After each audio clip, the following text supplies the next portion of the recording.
ایک بیٹا پڑھ لکھ کر بہت بڑا آدمی بن گیا۔ والد کی وفات کے بعد ماں نے ہر طرح کا کام کر کے اسے اس قابل بنا دیا تھا۔ شادی کے بعد بیوی کو ماں سے شکایت رہنے لگی کہ وہ ان کے اسٹیٹس میں فٹ نہیں ہے۔ لوگوں کو بتانے میں انہیں حجاب ہوتا کہ یہ ان پڑھ ان کی ماں یعنی ساس ہے۔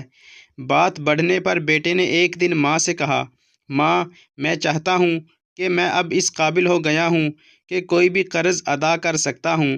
میں اور تم دونوں خوش رہیں، اس لیے آج تم مجھ پر کیے گئے اب تک کے سارے اخراجات سود سمیت ملا کر بتا دو، میں وہ ادا کر دوں گا، پھر ہم الگ الگ سکھی رہیں گے۔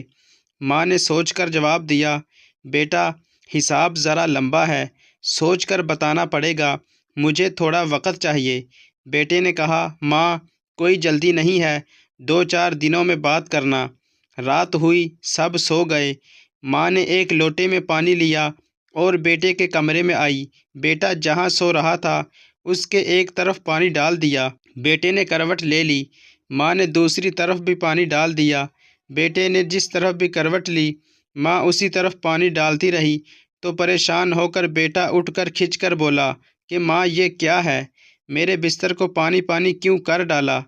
ماں بولی، بیٹا تو نے مجھ سے پوری زندگی کا حساب بنانے کو کہا تھا، میں ابھی یہ حساب لگا رہی تھی کہ میں نے کتنی راتیں تیرے بچپن میں تیرے بستر گیلا کر دینے سے جاگتے ہوئے کاٹی ہیں۔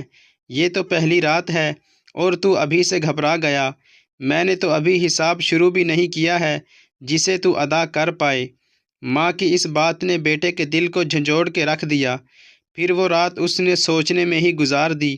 شاید اسے یہ احساس ہو گیا تھا کہ ماں کا قرض کبھی نہیں اتارا جا سکتا۔ اللہ تعالی ہم سب کو ماں کی خدمت کرنے کی توفیق عطا فرمائے۔